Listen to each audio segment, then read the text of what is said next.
সুপ্রভাত। Welcome to Paschimbanga.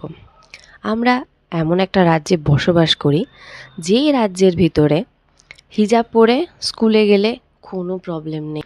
ওটা একটা রিলিজিয়াস বিলিফ, ওটা একটা রিলিজিয়াস সেন্টিমেন্ট, ওটাকে হার্ট করা যাবে না। আর আমি এইটা তো বুঝেই উঠতে পারছি না যে পরীক্ষা দেওয়ার সঙ্গে হাতের মধ্যে শাঁখা পলা বা নোয়া পরার কি রিলেশন। 1 মাস বিয়ে হয়েছে কি 1 বছর বিয়ে হয়েছে কি 10 বছর বিয়ে হয়েছে, ডাজেন্ট ম্যাটার।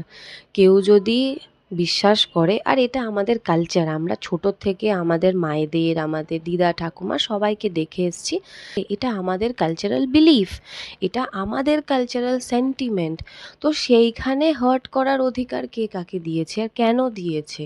মানে কি কি এমন ক্ষতি করে দেবে? কাউকে কি কেউ শাঁখা ছুঁড়ে মেরে দেবে? কাউকে কি কেউ নোয়া খুলে ছুঁড়ে মেরে দেবে? কোনো সেফটি ইস্যুস আছে এটার মধ্যে? আবার অনেকে বলছে ঠিক আছে, পরীক্ষা বড় না, কালচারাল বিলিফ বড়, খুলে দিতে কোনো প্রবলেম নেই, কিছু ঘন্টার তো ব্যাপার। না, কিছু ঘন্টার ব্যাপার না। ঠিক এইটা করে করেই হচ্ছে আজকে আমাদের রাজ্যটা রসাতলে গেছে। সিম্পলি বলবো রসাতলে গেছে। কেউ একটা কারণ দেখিয়ে দিক না। অ্যাকচুয়ালি আমাদের সবাইয়ের কোয়েশ্চেন করা উচিত, এটার পিছনে মানেটা কি, এটার পিছনে রিজনটা কি। আমি তো বুঝতে পারি না আমরা কোন রাজ্যে বসবাস করছি। একজনের ওপরে রেস্ট্রিকশন রেস্ট্রিকশন রেস্ট্রিকশন, আরেকজনের ওপরে ওহো না না না, কালচারাল বিলিভ, কালচারাল সেন্টিমেন্টে হার্ট করা যাবে না। কেন? একজন মুখ ঢাকা দিয়ে চলে এলো, না না ওর কালচারাল সেন্টিমেন্টে হার্ট করা যাবে না, তুমি ওকে ওইভাবেই ঢুকতে দাও, ও নিজের আইডেন্টিটিও ফর্জ করতে পারে, নো প্রবলেম। এই এই এই একচোখামি কিসের জন্য? ডক্টরসদের উপরে রেস্ট্রিকশন হয়, তার পিছনেও রিজন থাকে। মানে এরপরে তো বলবে আচ্ছা তুমি স্কুলে পড়াতে আসলে এইগুলো এগুলো পড়ে আসতে পারবে না। কেন পড়ে আসতে পারবে না? আমাদের কালচার।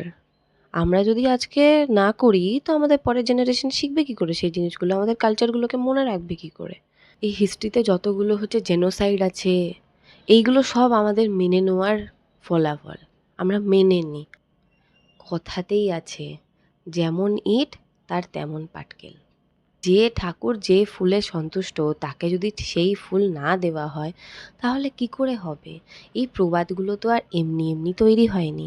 এই প্রবাদগুলোর পিছনে অনেক বড় কারণ আছে। একটা কমিউনিটির সেন্টিমেন্ট, আর একটা কমিউনিটি তাদের তো কোনো সেন্টিমেন্টই থাকতে নেই। আরে তারা সব কুসংস্কার মানে।